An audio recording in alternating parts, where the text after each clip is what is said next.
A paz do Senhor, amados irmãos, e uma boa tarde a você, amigo, que possa vir ouvir este vídeo da parte de Deus, gerando nos homens ânimo para poder fazer o uso desta poderosa, maravilhosa e libertatória palavra de Deus. A Bíblia diz que Deus vela pela sua palavra. A Bíblia diz que a palavra é viva e eficaz. O salmista disse que iria guardar a palavra no coração para não pecar contra Deus. Outro salmista fez da palavra lâmpada para os seus pés e luz para o caminho, para não mais andar tropeçando, cambaleando em seus pensamentos, seus sentimentos. E em Hebreus 4:12 diz que ela é viva e eficaz. Ela é mais penetrante, vou repetir, ela é mais penetrante do que a espada de dois gumes. Ela tem um poder de penetrar até a divisão da alma e do espírito.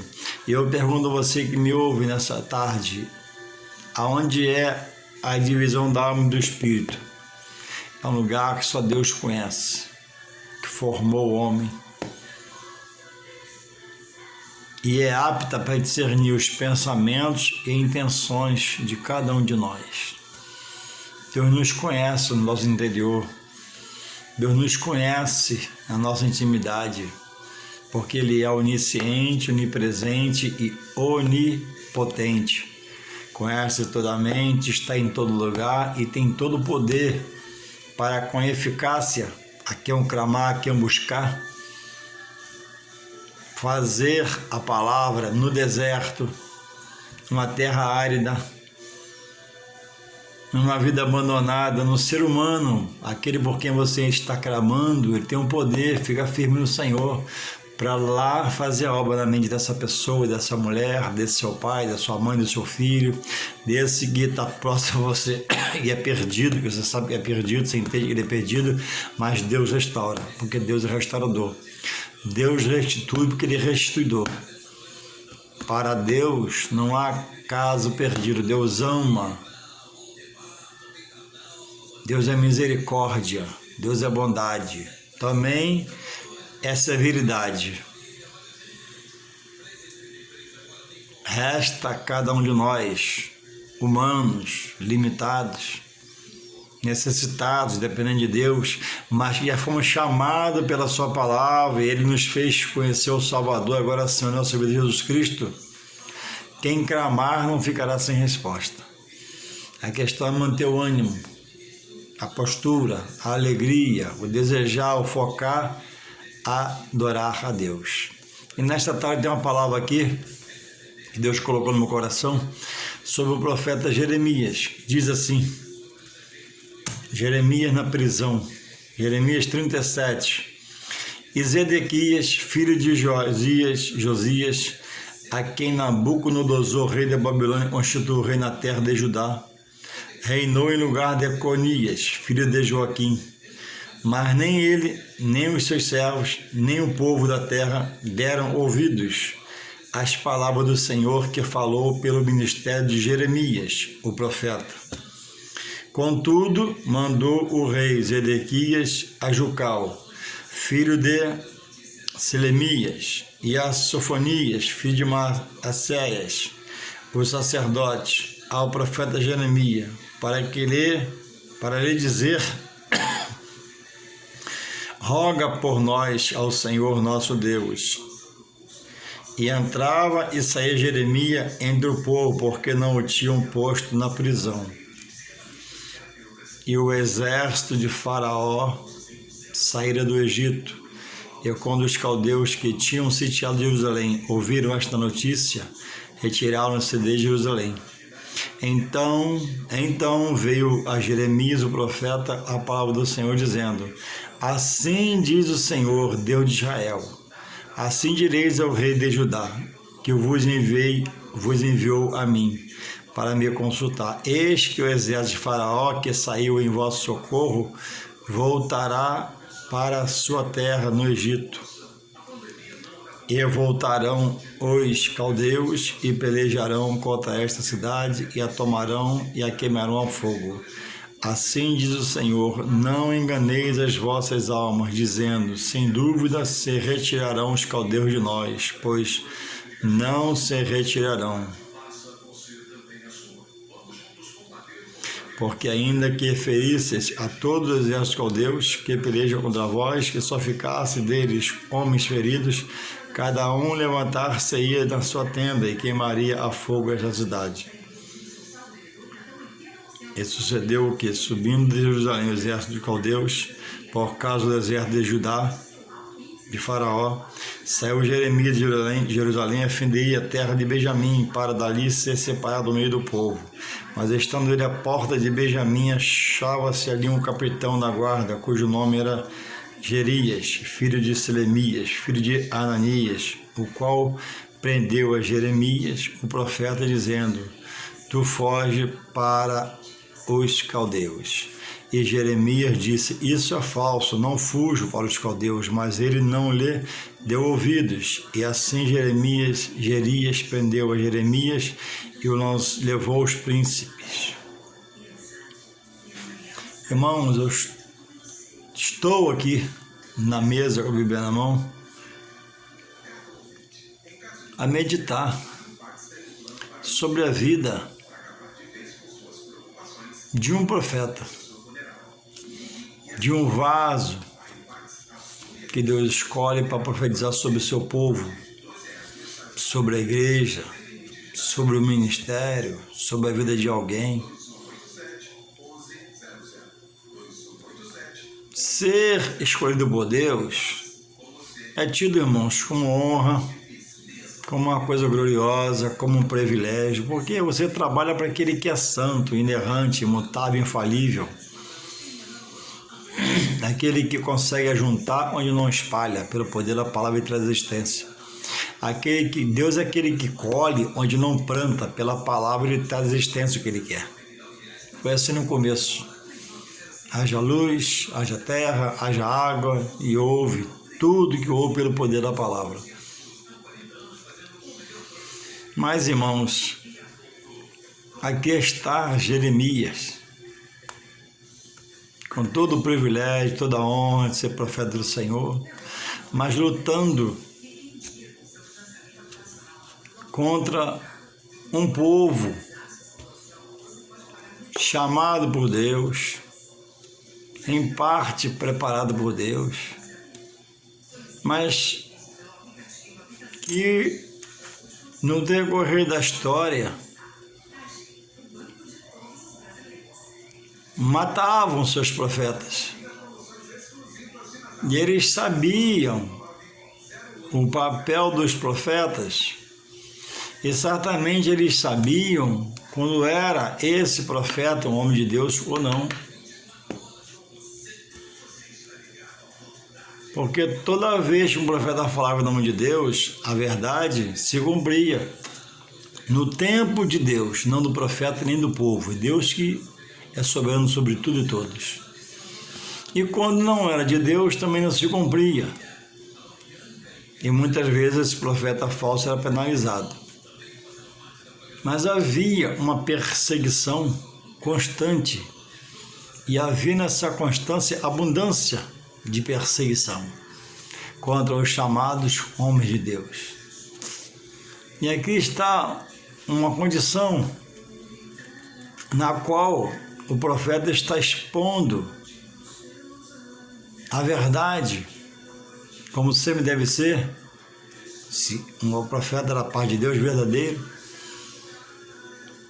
E a suma disso tudo é que foi levado à prisão como falso, como frouxo, como fujão.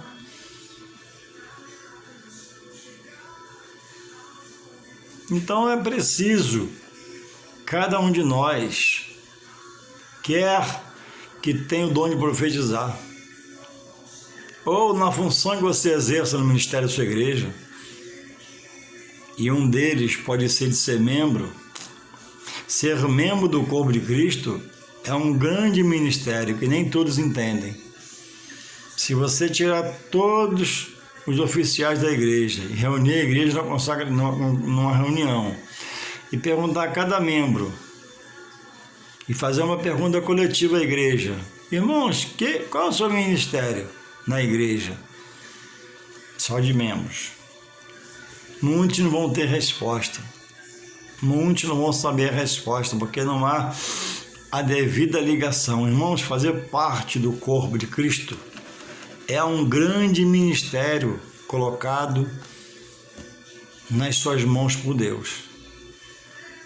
E cada um de nós, como na parábola dos talentos, temos inserido em nós um talento para louvar, para falar, para limpar, para organizar, para ser ungido de Deus.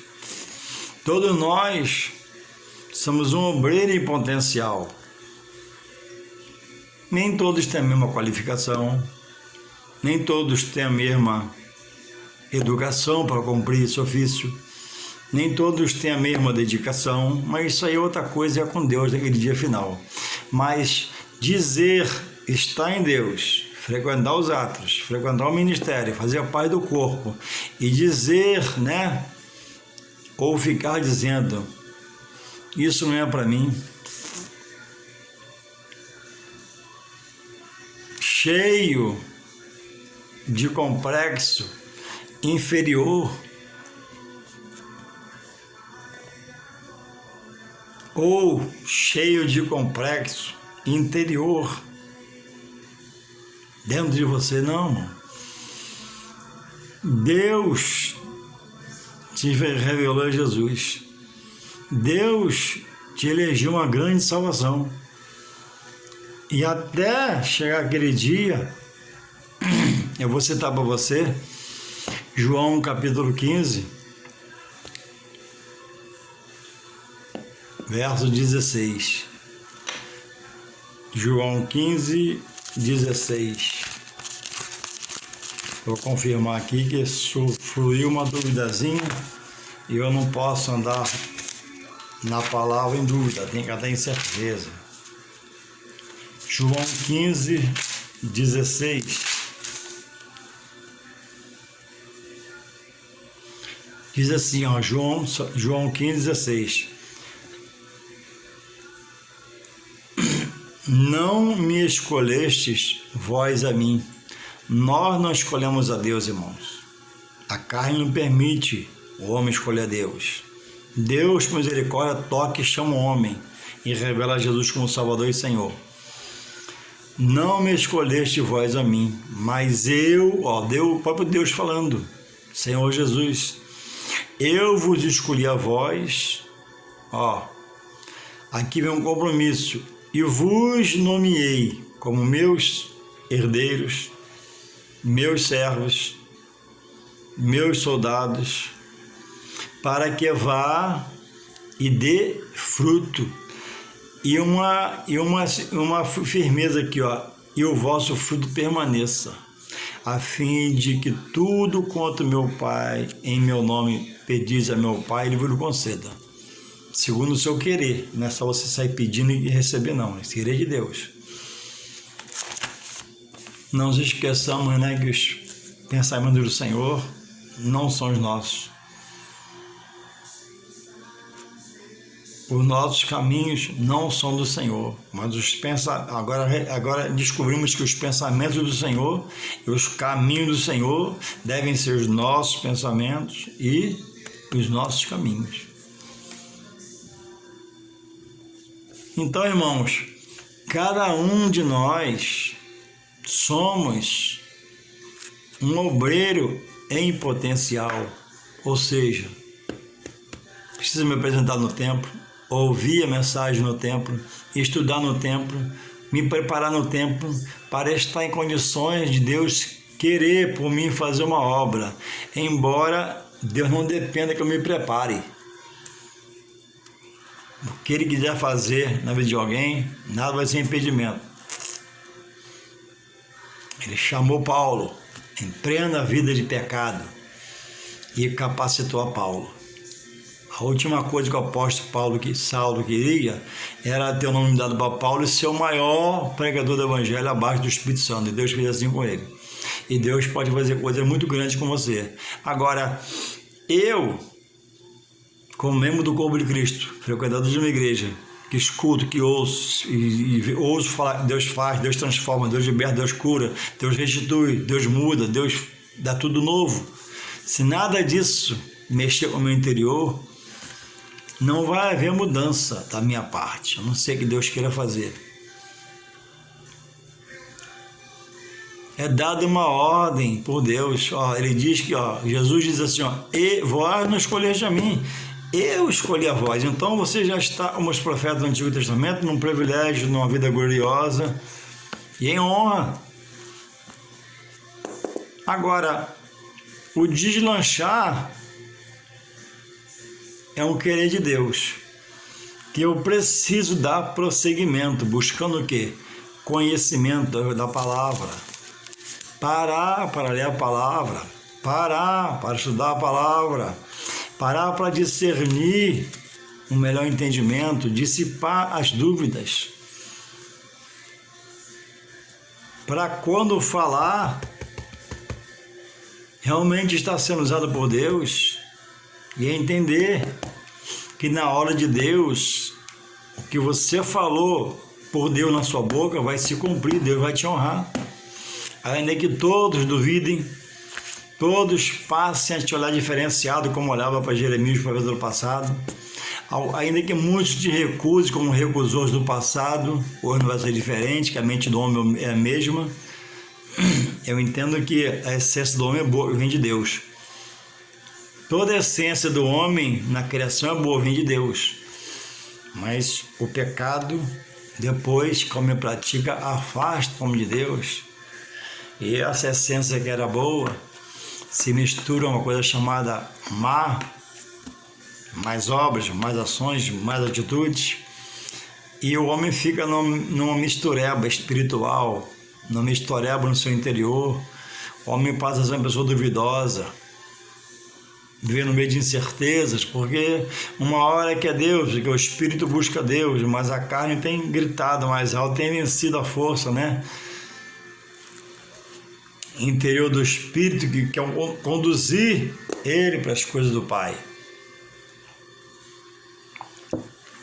E se não houver uma reação, buscando em oração a Deus, Senhor, me renova, me aviva, me desperta, me acorda, Senhor, me faz focar a Tua presença, me batiza pelo Teu Espírito Santo, Senhor, me dá visão espiritual, me dá discernimento espiritual, me dá audição espiritual, Senhor, me dá coragem, Pai, me encoraja, Deus, a caminhar mais e mais para perto de Ti. Se não houver essa disposição de fazer uma oração como essa, talvez você não suporte a pressão. Porque Jesus disse, né? No mundo tereis aflições. Ele já me preparou para isso. E sendo às vezes servo dele, a perseguição às vezes até aumenta mais um pouco, porque a contrariedade vem para poder destruir o seu ânimo, destruir o seu ministério, destruir o seu já posicionamento de adorar a Deus. Então é preciso fazer como diz o hino, rompendo em fé, minha vida se revestirá no teu poder. Porque, irmãos, o Evangelho é espírito e poder. Ele tem poder para mudar qualquer quadro. Ele tem poder para te proteger no meio da batalha mais terrível que você possa imaginar. Ele tem poder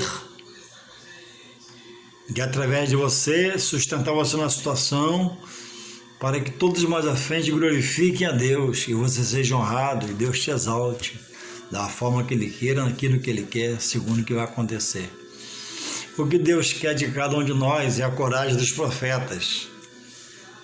de outrora, do Antigo Testamento. O que Deus quer é a entrega, é a renúncia, é o posicionamento. Jesus falou: quem não perder a sua vida por amor de mim, ele diz uma palavra dura, não é digno dele. Então, irmãos, esse perder a vida é simplesmente deixar tudo aquilo que nos amarrava, que nos atrapalhava, que era impedimento, que era corrente, que era algema, para não chegarmos a Ele.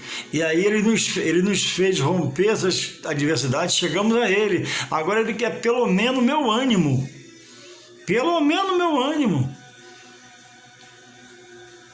de frequentar a escola dominical, de desejar um estudo bíblico, de ir no culto da palavra, de se entregar, de se esforçar, de mirar o Evangelho, agora dizer: Senhor, me encha da Tua verdade, para que eu tenha gozo, prazer, Pai, de às vezes na dor, na aflição, na injustiça, na adversidade, estar caminhando, porque, irmãos, só caminhando, como diz em Hebreus 12:2, para Jesus, só olhando para Jesus, o autor da fé, é que haverá um resultado satisfatório a seu favor.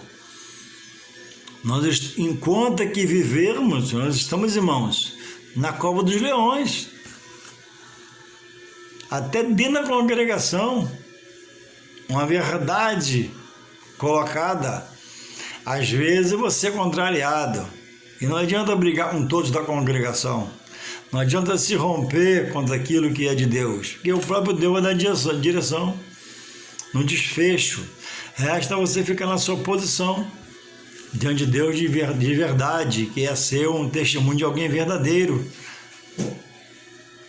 Então, agora, como haver, irmãos, como haver uma preparação, irmãos, se você não parar, para ler a Sagrada Escritura, para meditar na palavra, com a Bíblia na mão. Irmão Juarez, eu não entendo nada, mas ninguém no começo entende nada. Mais à frente vai entender que é Deus que faz tudo. E se eu estou com a Bíblia na mão hoje, se amanhã você vai estar com a Bíblia na mão também, pela fé ou crezinho, você vai poder dizer como eu, realmente Deus fez tudo. O que Deus quer, irmão, é entrega. Sem essa entrega, não há mudança. Porque o que faz a mudança é a entrega, mas a entrega o quê? Ao Evangelho da salvação, ao Evangelho da transformação, ao Evangelho, que faz nós sermos em Deus nova criatura. O problema é que muitos querem viver sobre aquilo que é o Evangelho de Jesus, que nos dá uma nova vida e nos faz nova criatura, como se tivesse a vida pregressa. Há pouco tempo eu vi ali um estudo no Face entre alguns pastores, uns 4 ou 5 pastores, e perguntaram a ele, mandaram uma pergunta a eles, assim, se o cristão pode ouvir show de música do mundo, chamada música mundana. Aí eu estava vendo, acabei de ver e estou expondo a vocês aqui. E fiquei analisando, Irmãos, o prazer do cristão é agora ter inserido nele o louvor que o remete aos céus, a Deus, às coisas santas, a uma vida separada, a um bom testemunho, uma vida ética, uma vida de postura. Como é que eu posso estar em Jesus e ter prazer de pagar um ingresso muito barato, sair da minha casa para ouvir um cantor de música secular? O que tem, irmãos, na música secular para me aproximar de Deus? E eu nem quero ser radical. Existe até a boa música secular. Mas nem a boa música secular é mais para mim, pelo que é dito na sua letra, na sua composição. Estou falando da boa. Porque não tem a letra da boa música secular. Por exemplo, a rádio JB, 99 FM, a música é uma estação que se dá para se ouvir, não tendo uma outra opção. Porque tem as músicas clássicas, umas músicas contemporâneas que dá para se ouvir. Agora, via de regra, irmãos, a letra da nossa música é aquela que nos remete ao Espírito de Deus, nos remete, irmãos, à casa do Senhor, nos remete ao futuro que nos espera. Esse é meu prazer. Então, a questão, irmão, de muitos estar caídos, debilitados, sem fé, triste, muitos apostatando da fé. E o apostatar da fé, de segundo a Bíblia, é o primeiro prenúncio, o prenúncio mais forte da volta de Cristo. Muita gente apostatando a fé, deixando a fé em Jesus Cristo por outras coisas, porque não firmaram em Jesus Cristo. Irmãos, tem gente passando luta ao lado de cada um de nós. Mas pessoas, irmãos, que nunca tiveram tempo para o Evangelho. Foram chamados como eu, despertados como você, mas não renunciaram à velha natureza, não saíram do seu eu, do seu ego, da sua visão humana e quiseram conhecer a Deus, quiseram as revelações de Jesus Cristo nessa condição. E Deus, irmãos, não depende do louvor do homem para ser adorado. Não. Em Isaías capítulo 6, quando ele viu a Deus, ele viu lá serafins, anjos. Ele via que Deus era adorado. E como ele viu, Deus é hoje, irmãos, adorado. E o louvor que ele ouvia era esse, né? Santo, santo, santo é o Senhor dos Exércitos. Toda a terra está cheia da sua glória. Irmão, se eu não louvar, Deus já é louvado. Se eu não adorar, Deus já é adorado. Isso vale para você, irmãos. A dependência é minha, a dependência é sua. Deus está na posição dele de onipotente, todo-poderoso. E também é onipresente, está em todo lugar. Também é onisciente. Irmão, Deus conhece minha mente, a sua. Deus sabe onde eu vou e onde você vai. Deus pode fazer tudo para mim por você. Agora, o que tem que haver em nós, vindo do interior, de um coração contrito, quebrantado, arrependido, é disposição, irmão, para se ajoelhar na congregação, se ajoelhar em casa e dizer: Senhor, eis-me aqui, Pai. Senhor, eu estou fraco, eu estou realmente apostatando, estou desanimado, estou olhando para tudo menos para Ti, eu não olho mais para Jesus, autor da minha fé, eu quero mudar. Começa que tu vai ver se ele não vai te mudar, se não vai te transformar, se não vai se achegar a você, a pessoa do Espírito Santo vai transformar sua mente, seu coração, seu pensamento, seu entendimento, vai te renovar, te avivar para ele mesmo, porque vai vir um querer. Irmãos, para Deus tem que ter o querer. Deus não arromba coração. Deus não arromba coração.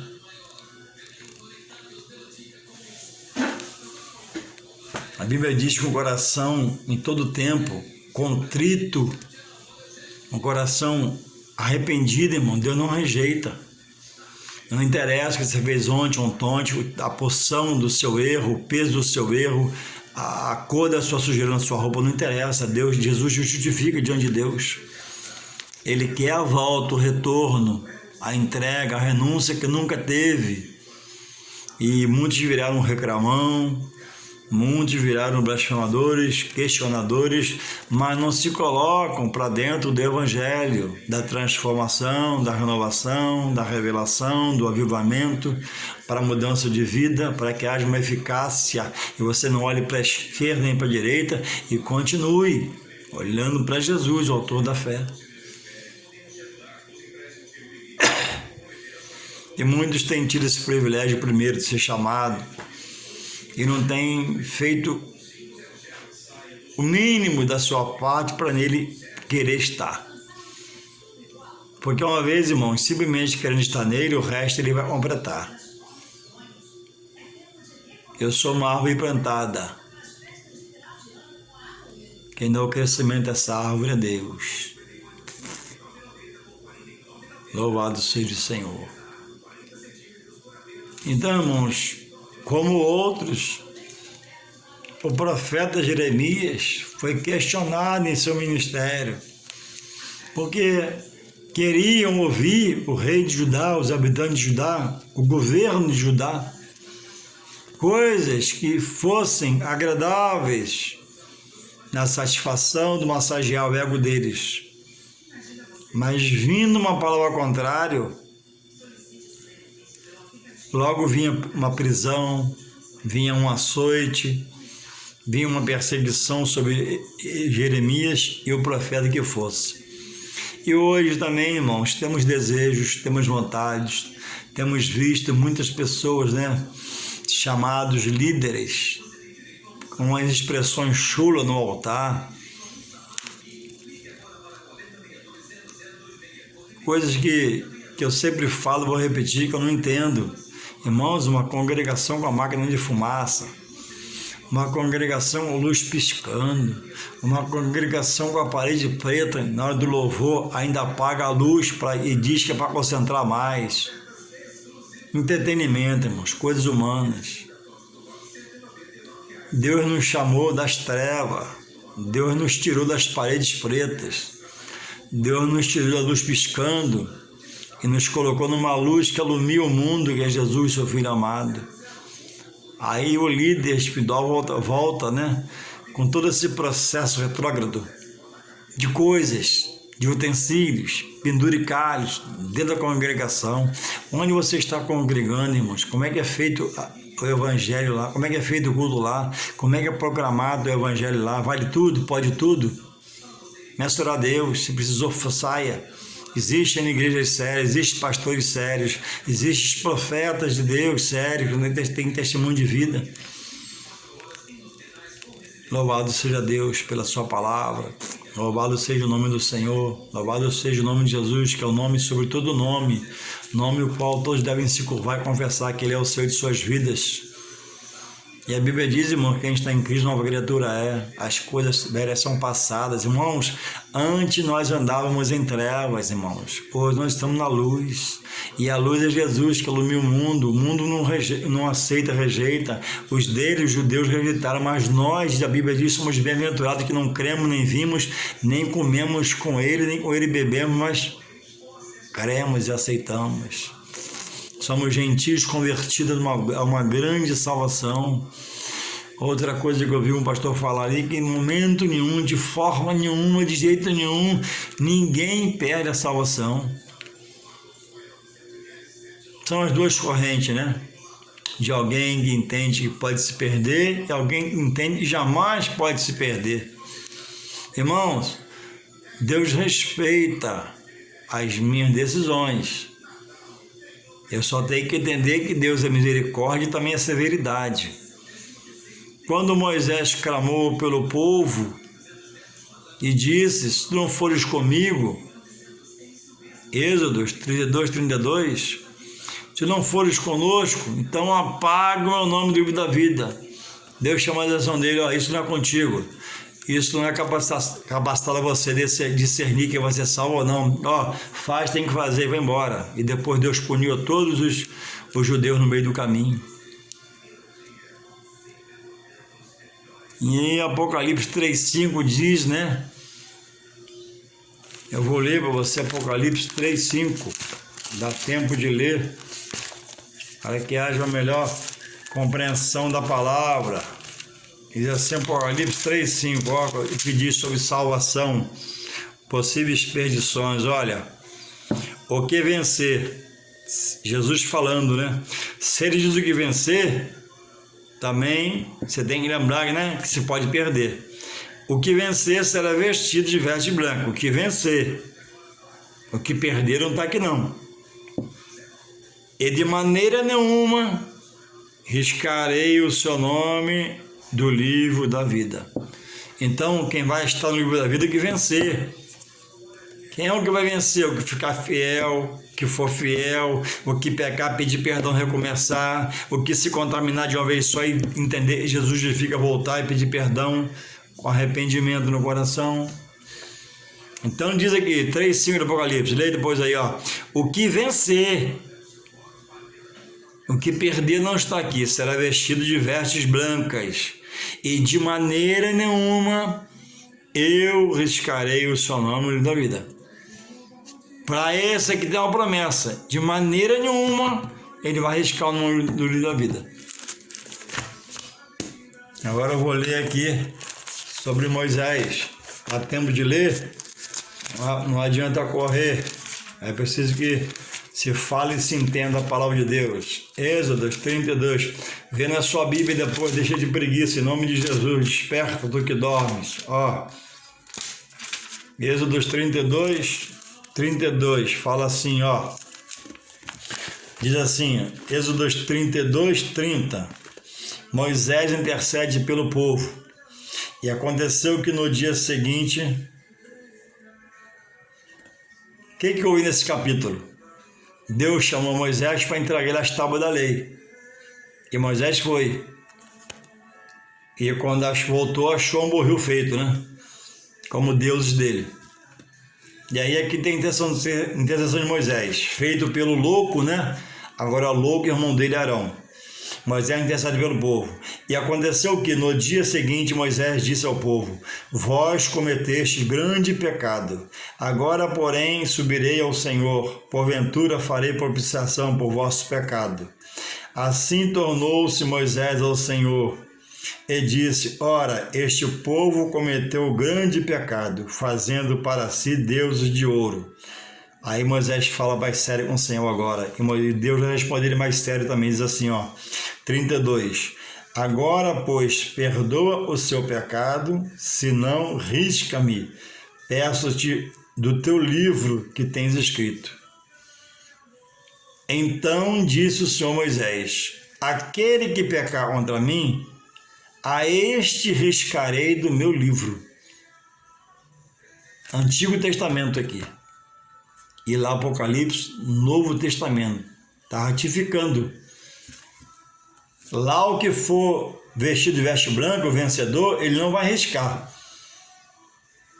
Mas o perdedor não está lá não. Ele está fora, já está riscado lá. Agora aqui diz assim, ó.